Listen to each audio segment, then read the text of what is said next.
Hot করে এসে হাজির হলো আমার হাতে একটা চিঠি। মানে 2024-এ দাঁড়িয়ে চিঠি। আজকালকার যুগে হোয়াটসঅ্যাপ মেসেঞ্জারই সব সমস্যার সমাধান হয়ে যায়। গল্প আর নববর্ষ, হ্যাপি নিউ ইয়ার ওখানেই শুরু ওখানেই শেষ হয়ে যায়। কিন্তু 2024-এ দাঁড়িয়ে হট করে কি আমাকে চিঠিটা পাঠালো, মানে আমি তো জাস্ট পুরো অবাক। মানে তো সব আয়োজন হয়েই গেছে, আর এটা রাত্রের আয়োজন, তো এই জন্য এখানে সব রেডি। তো আজকেও আর কি একটু বেরিয়ে পড়লাম করতে।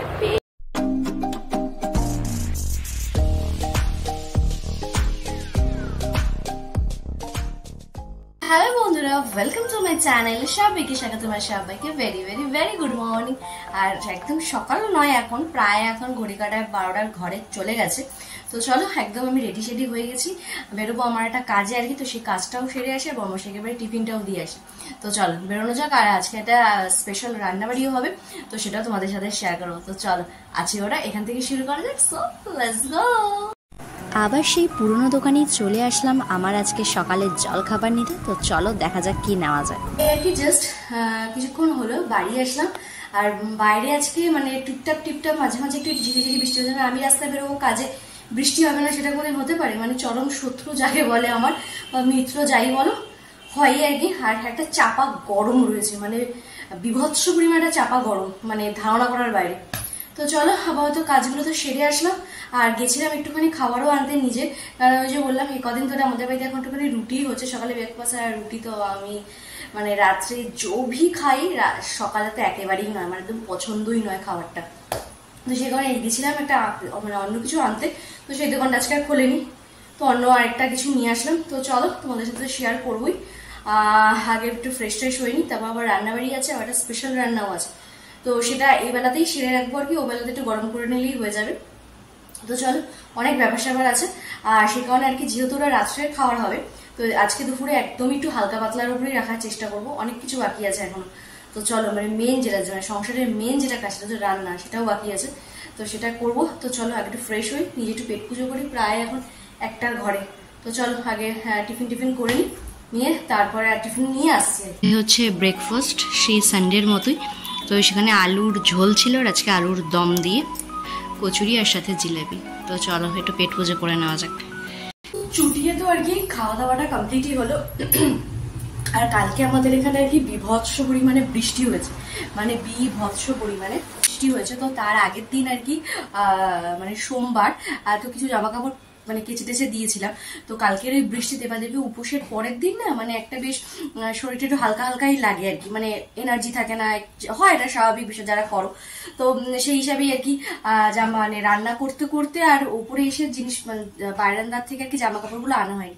কিন্তু মানে কালকে ঝাড়টা আমাদের বারান্দার দিকে ছিল, এত পরিমাণে ঝাড় এসছে যে এই যে দেখো, এই একগুচ্ছ জামা কাপড়, আবার ওই ঘরে কিছু একগুচ্ছ জামা কাপড় আছে পুরো ভিজে, মানে ভিজে তো চেয়ে, এবং আমার যে বারান্দার টপগুলো আছে সেগুলো কাদামাটি ছিটেছে, সেগুলো আবার এসে ধুয়ে মিলে আজকে যাওয়ার আগে, মানে আগে ঘুম থেকে উঠে দেখছি জামা কাপড়গুলো শুকিয়ে গেছে, আগে ঘরে রেখে তারপরে গেছি আর কি। আর মানে দেখো, যদি যেতাম এগুলোকে বাইরে রেখে তাহলে আবারও সেম হতো। তো যাই হোক, মোটামুটি এগুলো হয়ে গেছে, এগুলো আবার এসে গোছাতে হবে। মানে বলি মানে সংসারের ভ্যারাইটিস অফ কাজ। কিন্তু এই সংসার করতে করতে তোমাদেরকে একটা জিনিস দেখাই। তো সংসার করতে করতে হট করে এসে হাজির হলো আমার হাতে একটা চিঠি। মানে 2024-এ দাঁড়িয়ে চিঠি। আজকালকার যুগে হোয়াটসঅ্যাপ মেসেঞ্জারই সব সমস্যার সমাধান হয়ে যায়। গল্প আর নববর্ষ, হ্যাপি নিউ ইয়ার ওখানেই শুরু ওখানেই শেষ হয়ে যায়। কিন্তু 2024-এ দাঁড়িয়ে হট করে কি আমাকে চিঠিটা পাঠালো, মানে আমি তো জাস্ট পুরো অবাক। মানে মানে কি বলি বলতো, মানে কে পাঠালো? আর এরকম আমার এখানে লাভ সাইন দিয়ে। আমার কি কোনো প্রেমিকা, মানে আমার কি কোনো প্রেমিক নাকি কেউ ভালো টালো বাসে সে পাঠিয়েছে, নাকি কেউ কোনো হৃদয়বান ব্যক্তি? একটু তো সন্দেহ হচ্ছে। তো তোমাদেরও কি খুব সন্দেহ হচ্ছে যে এই চিঠিটা কে পাঠিয়েছে? তো এই চিঠিটা আর কি কালকে রাত্রিবেলা আমি হাতে পেয়েছি। তো মানে হাতে পাওয়ার পর, মানে যে মানুষটার কাছ থেকে পেয়েছি, আমি তো ভীষণ এক্সাইটেড। আমি জানতামই না যে সে আমাকে এতটা ভালোবাসে, এতটা আমি তার খুব কাছের একজন পার্সন, এবং আমাকে এতটা ভালোবাসে সে। তো চিঠিটা পেয়ে খুব অবাক হয়েছি। তো তোমাদেরকে একটু দেখাই। অভিনয় করে আর কাজ নেই, বলেই দিই কে পাঠালো আমাকে চিঠি। খাম। আর এই যে হচ্ছে লেখাটা কি বুঝতে পারছো? লেখা আছে হচ্ছে টু বনু অ্যান্ড বুনাই। তো এই চিঠিটা আর কি আমাকে পাঠিয়েছে আমার খুব খুব খুব প্রিয় একজন মানুষ, আমার কাছের খুব মানুষ আর কি। তো সেটা হচ্ছে আমার দিদি ভাই, মানে আমার জান। তো পরশু দিনকার কি তোমাদেরকে সবকিছু তার সবসময় ক্যামেরাতে শেয়ার করা মানে যায় না। তো তোমাদেরকে কিছুদিন আগে বলেছিলাম যে হঠাৎ আর কি আমাদের ফ্যামিলি মেম্বারেরই একজনের একটু শরীরটা খারাপ হয়েছে। তো সেই হিসাবেই আর কি একটু মানে এদিক ওদিক ব্যাপারটা হয়ে গেছে। তো সেটা আর কি আমার দিদি ভাইয়ের নন্দাইয়ের হট করে আর কি একটু শরীরটা খারাপ হয়ে গেছিল। তো সেই কারণে আর কি হসপিটালাইজ করেছিল, অনেক কিছু ব্যাপার স্যাপার হয়েছে। তো উনি বাড়ি এসছেন, বেশ 2-3 দিন হয়েছে আর কি। তো ওনাকে দেখতেই আর কি জানরা এসেছিল।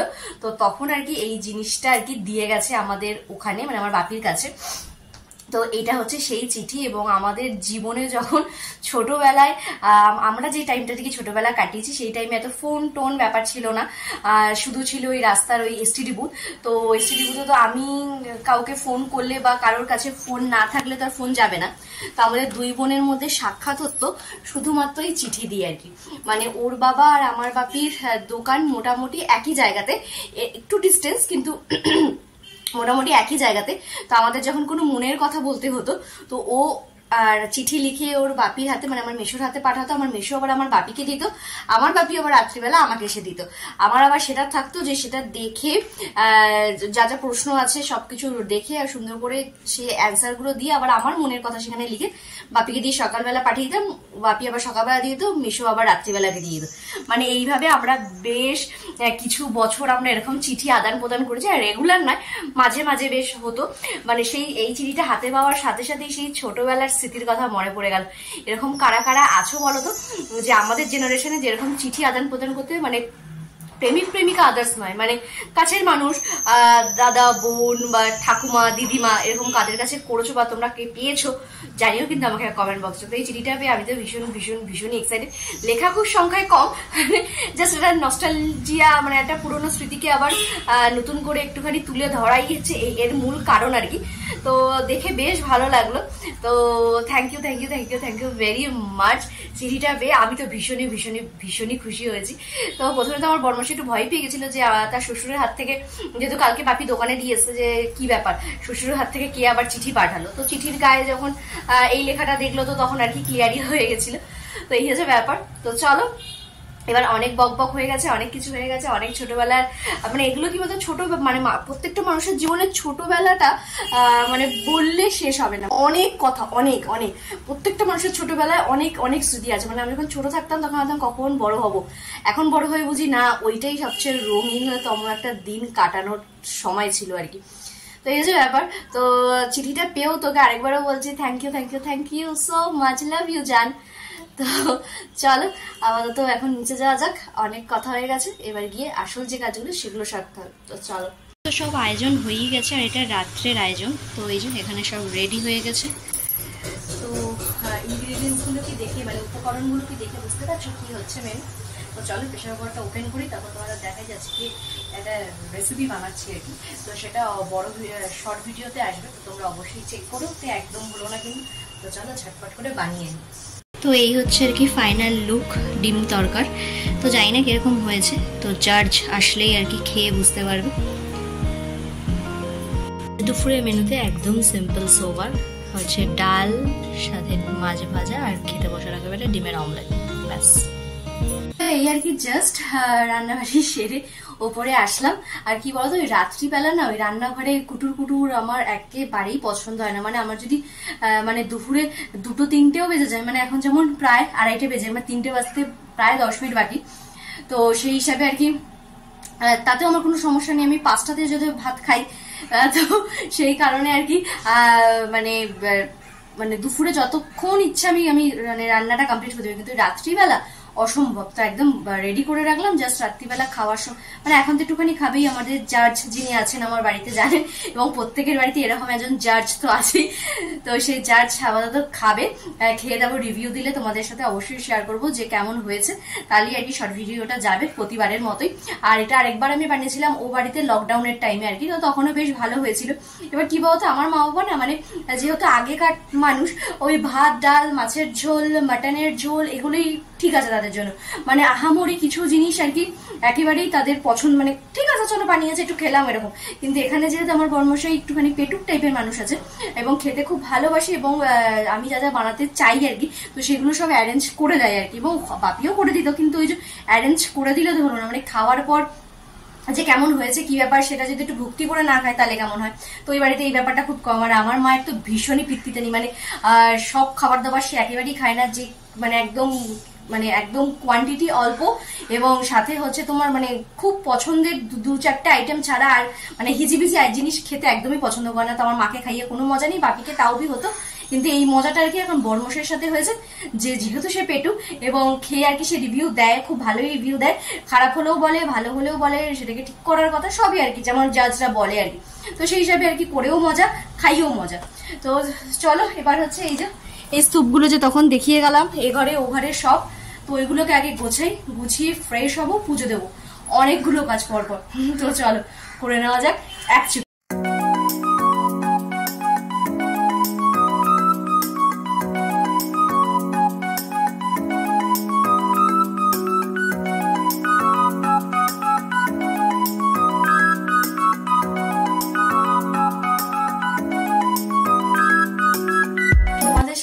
সেই লাস্ট দেখা হচ্ছে দুপুরবেলা, তারপরে মোটামুটি এখন ঘড়ি কাটায় প্রায় বাজে 8টা, মানে এই টাইম পিরিয়ডটা মানে পুরো একটা হচপচ হয়, মানে দৌড় যায়, মানে এটা সেটা, মানে এই যে এই কটা ঘন্টা মনে হয় মানে জাস্ট কয়েক মিনিটে মনে গেল, এত হচপচ ব্যাপার সেবা। তাই ওর মার সাথে চলে গেছে অনেকক্ষণে দোকানে। তো চলো কালকে যেহেতু বৃহস্পতিবার ফুল টুলগুলো আনতে যেতে হবে, তো চলো বেরোনো যাক। আর ওদিকে তরকাটা জাস্ট আর কি আমার যে শেফ বাড়ির তোমাদেরকে বললাম, জাস্ট দারুণ হয়েছে, জাস্ট দারুণ, কোনো কথা হবে না আর কি, তো শুনেও বেশ ভালো লাগে।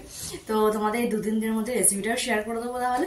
তো চলো আপাতত এখন যাওয়া যাক। আর রাত্রে আর কোনো চাপ নেই, রাত্রে রুটিটা আনলেই আর কি হয়ে যাবে জমিয়ে খাওয়া দাওয়া। তো চলো তাহলে আপাতত এখন ফুল টুলগুলো সব নিয়ে আসা যাক, তো বেরোনো যাক। বেরিয়ে পড়লাম ঘুরঘুর করতে, বেশ অনেকদিন পর আর কি। তো চলো একটুখানি ঘুরঘুরু করে নি, আর ঘুরঘুরুর সাথে একটুখানি ছোটুর পুটুর, তো দেখা যাক কি হয়, তো সেটা তোমাদের সাথে শেয়ার করবো। তো চলো হাতে তুলে নিলাম নিজের পছন্দের কিছু চুটুর পুটুর। খেয়ে দিয়ে বাড়ি আসার সময় হট করে চোখে পড়লো এই তো সেই দীঘার কলা ভাজা। ব্যাস কে আর আমাকে দাঁড় করায়, নিয়ে নিলাম 1 প্যাকেট কলা ভাজা, জাস্ট ছিল দুর্দান্ত। তো খাওয়া দাওয়াও হলো, বেশ ঘুরঘুরও হলো। তো চলো তাহলে আজকে ভিডিওটা তাহলে এখানেই শেষ করছি। যদি আমার ভিডিও ভালো লাগে